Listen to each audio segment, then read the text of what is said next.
He's one of history's most notorious pirates and a legendary figure in Assassin's Creed 4 Black Flag. But how much of Blackbeard we see in the game, Edward Teach, lines up with the real man?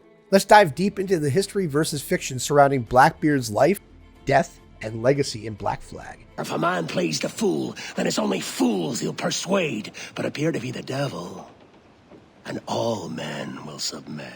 Edward Teach, or Thatch, was born in Bristol, England around 1680. His rise to infamy was swift, operating mainly in the West Indies and along North America's coast. And yes, that iconic, terrifying appearance, that's historically accurate. Accounts confirm Blackbeard did weave hemp fuses soaked in saltpeter and lime water into his massive black beard under his hat during battle. He'd light them, creating a cloud of smoke that gave him a demonic, fearsome image designed to make enemies surrender without a fight. Pure psychological warfare. From a fever dream.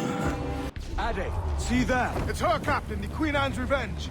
His flagship in the game, the formidable Queen Anne's Revenge, was very real. But Blackbeard didn't build it, he captured it. Originally a French slave ship named La Concorde, Teach captured it in 1717 near Martinique. He heavily armed it with around 40 cannons, turning it into one of the most powerful pirate vessels of its time. However, its career under Blackbeard was relatively short. In 1718, just months after the Charleston blockade, the Queen Anne's Revenge ran aground on the sandbar near Beaufort Inlet, North Carolina, and was abandoned. While the game lets us sail her alongside Blackbeard, her real-life fate was far less glorious. Some historians even speculate Blackbeard intentionally grounded the ship to break up his large crew and keep a larger share of the loot. Hello, Bonnet. I met Mr. Thatcher a month or so ago, and he offered to take me under his yardarms, so to speak. The game portrays an unlikely alliance between Blackbeard and Stede Bonnet, the gentleman pirate who bought his own ship, the Revenge. Blackbeard appears to mentor the inexperienced Bonnet. The reality? Far more treacherous. Historically, Blackbeard seems to have taken advantage of Bonnet's naivete. After briefly sailing together, Blackbeard convinced Bonnet to let him temporarily command the Revenge. Teach then marooned some of Bonnet's crew, plundered supplies, and ultimately returned the ship stripped bare before abandoning Bonnet. While they were associated, it was hardly the partnership of equals the game sometimes suggests. It was more exploitation. These were my only terms!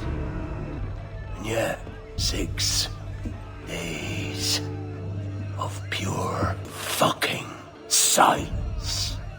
One of Blackbeard's most audacious acts, featured prominently in the game, was the blockade of Charlestown, now Charleston, South Carolina, in May 1718.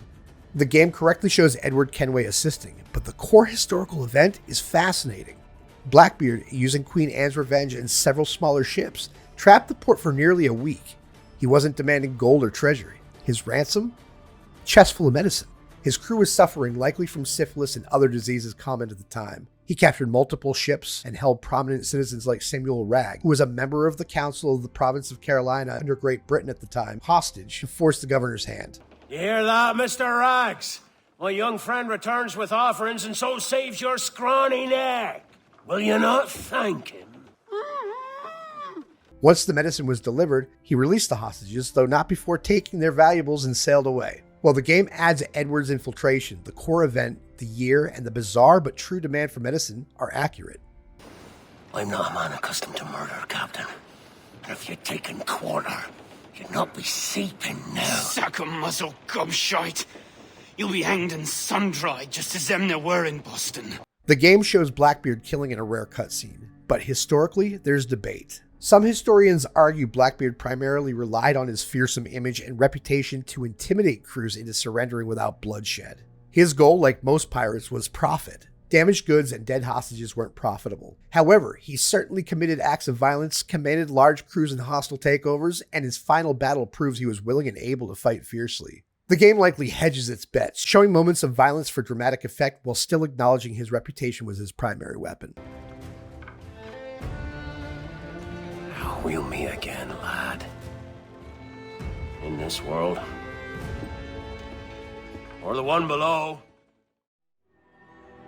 Finally, Blackbeard's death. The game depicts it as a dramatic, poignant moment witnessed by Edward Kenway in 1718. The battle against Lieutenant Robert Maynard is real history. Maynard was specifically tasked by the governor of Virginia to hunt down Blackbeard. but the historical accounts of the battle's conclusion are far more gruesome than the game shows. After a ferocious fight where Blackbeard reportedly endured multiple gunshot wounds and over 20 stab wounds, Maynard's men finally overwhelmed and killed him. The brutal finale? They decapitated him. Maynard then suspended Blackbeard's severed head from the bowsprit of his sloop as a gruesome trophy and warning to other pirates. Black Flag wisely cuts away before this final act, focusing on the emotional impact for Edward rather than the historical gore. Assassin's Creed 4 Black Flag does a remarkable job bringing Blackbeard to life, capturing his iconic image, key events, and the era's atmosphere. But like all historical fiction, it embellishes, simplifies, and sometimes sanitizes the brutal reality for the sake of gameplay and story. Knowing the game's true history adds another fascinating layer to this incredible game. Jackdaw. You named your brig after a poxy bird. What Blackbeard fact surprised you the most? Let me know in the comments, and don't forget to like and subscribe for more deep dives.